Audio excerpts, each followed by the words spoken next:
Hi Mark, I'm Eva. My Chinese name is Huang Yiqing and my school number is 49. I'm a freshman at NCUE.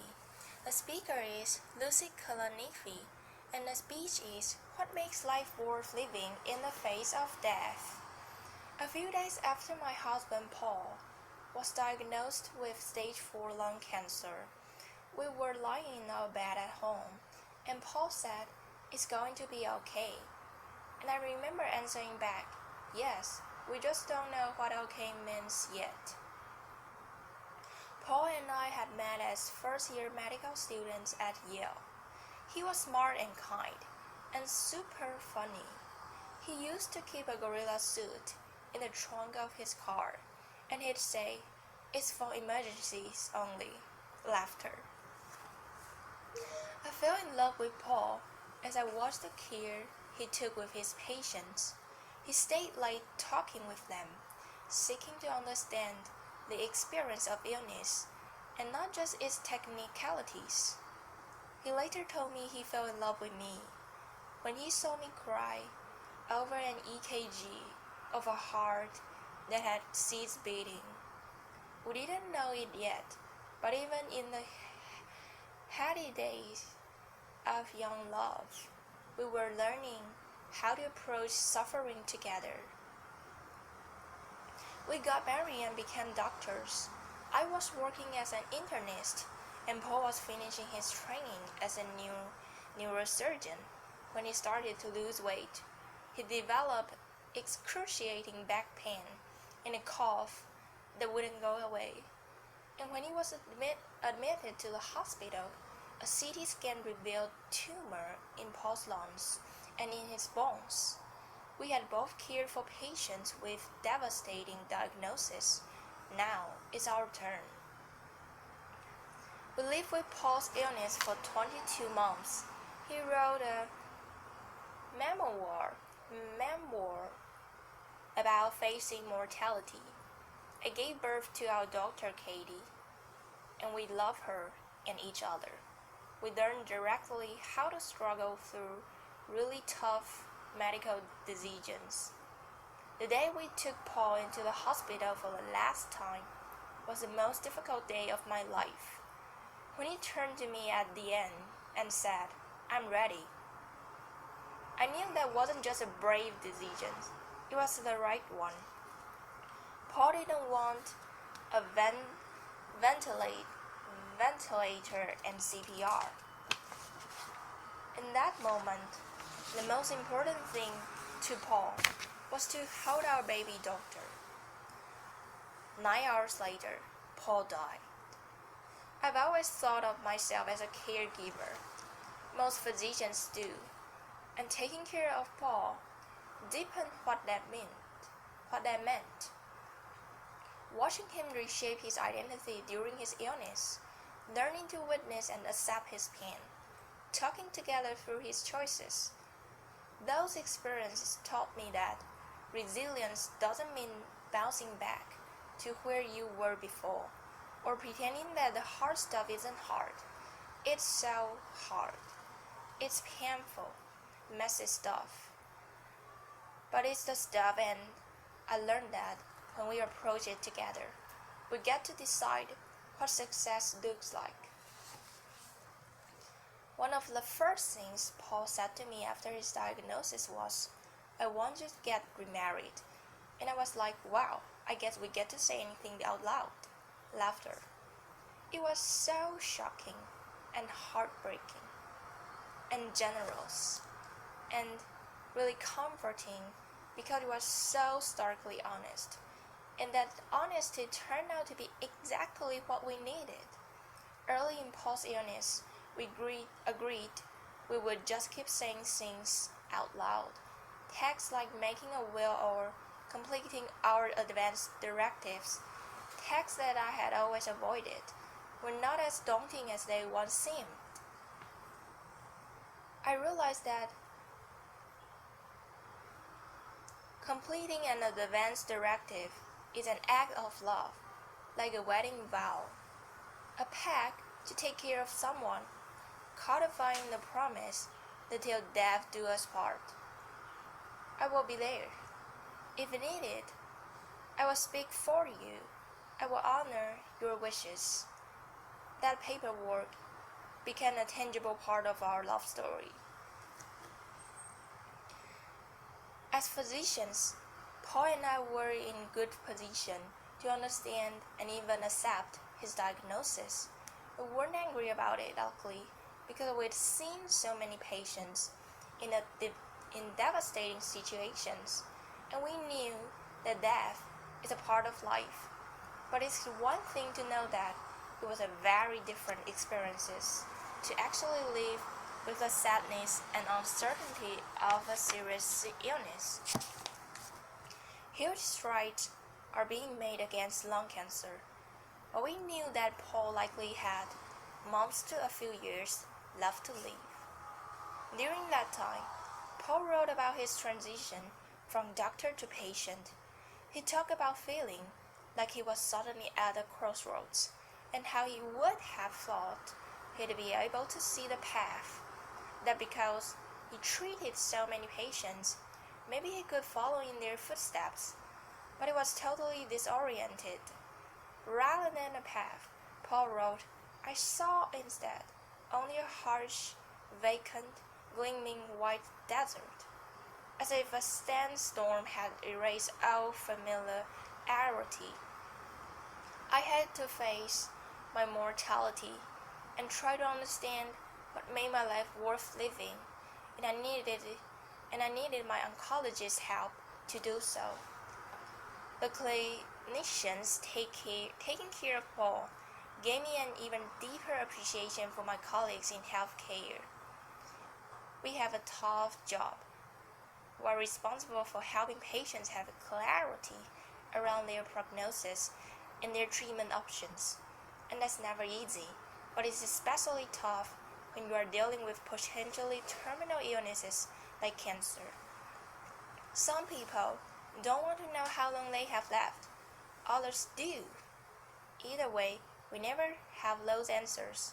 Sometimes we substitute hope by emphasizing the best case scenario. In a survey of physicians, 55% said they painted a rosier picture than their honest opinion when describing a patient's prognosis.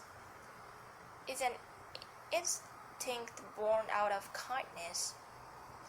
But researchers have found that when people better understand the possible outcomes of an illness, they have less anxiety, greater ability to plan, and less trauma for their families.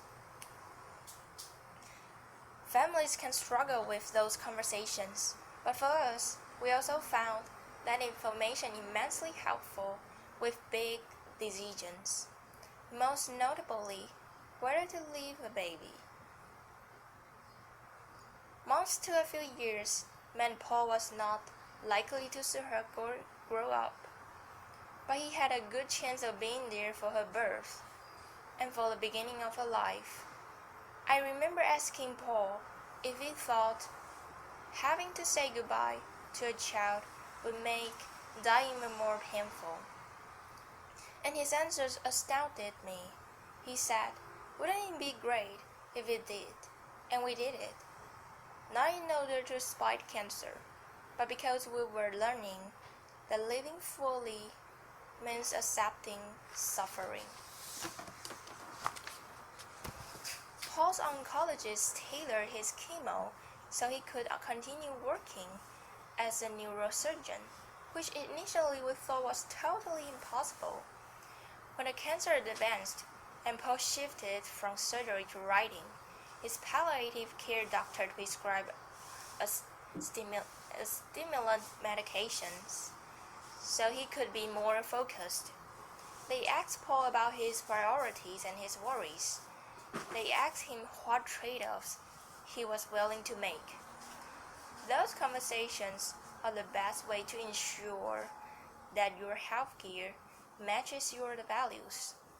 Paul joked that it's not like birds and bees talk you have with your patients, where you will get it over with it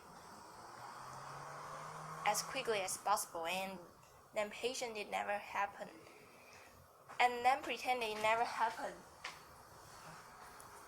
You revisit the conversation as things change. You keep saying things out loud.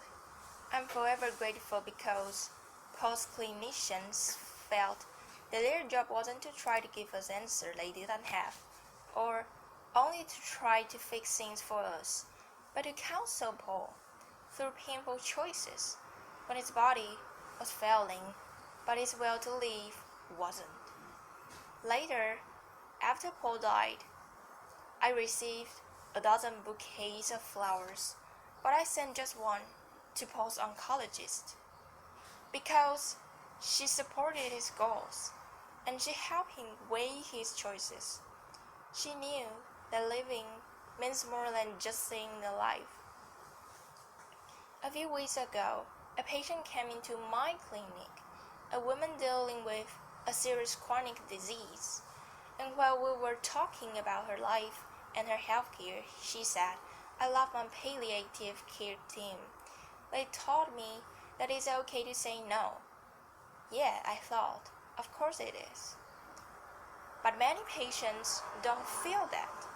Compassion and Choices did a study where they asked people about their healthcare preferences, and a lot of people started their answers with the words, well, if I had a choice.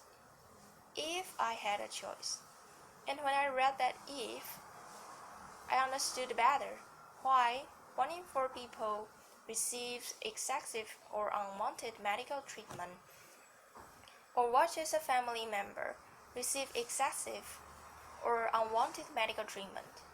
It's not because doctors don't get it. We do. We understand the real psychological consequences on patients and their families.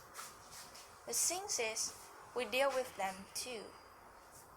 Half of critical care nurses and a quarter of ICU doctors have considered quitting their jobs because of this stress over feeling that for some of their patients, they've provided care that didn't fit with the person's values.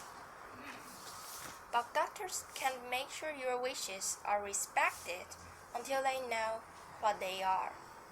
Would you want to be on life support if it's offered any chance of longer life? Are you most worried about the quality of the time rather than quantity? Both of those choices are thoughtful and brave, but for all of us it's not our choice. That's true at the end of life and for medical care throughout our lives. If you are pregnant, do you want genetic screening? Is a knee replacement right or not? Do you want to do dialysis in a clinic or at home? The answer is, it depends. What medical care will help you live the way you want to? I hope you remember that question the next time you face a decision in your healthcare. Remember that you always have a choice, and it is okay to say no to a treatment that's not right for you. There is a poem by W.S. Marwin, it's just 2 sentences long, that captures how I feel now. Your absence has gone through my life, through me, like thread through a needle. Everything I do is stitched with its color. For me, that poem invokes my love for Paul and a new fortitude that came from loving and losing him. When Paul said, it's going to be okay, that didn't mean that we could cure his illness. Instead, we learned to accept both joy and sadness at the same time, to uncover beauty and purpose both despite and because we are all born and we all die. And for all the sadness and sleepless nights, it turns out there is joy. I laid flowers on Paul's grave and watched our 2-year-old run around on the grass I build bonfires on the beach and watch the sunset with our friends. Exercise and mindfulness meditation have helped a lot. And someday, I hope I do get remarried. Most importantly, I get to watch our daughter grow. I've felt a lot about what I'm going to say to her when she's older. Katie, engaging in a full range of experience, living and dying, love and loss, is what we get to do. Being human doesn't happen despite suffering. It happens within it. When we approach suffering together, when we choose not to hide from it, our lives doesn't diminish, they expand. I've learned that cancer isn't always a battle, or if it is, maybe it's a fight for something different than we thought. Our job isn't to fight fate, but to help each other through. Not as soldiers, but as shepherds. That's how we make it okay, even when it's not. By saying it out loud, by helping each other through. And the gorilla suit never hurts either. Thank you. Applause.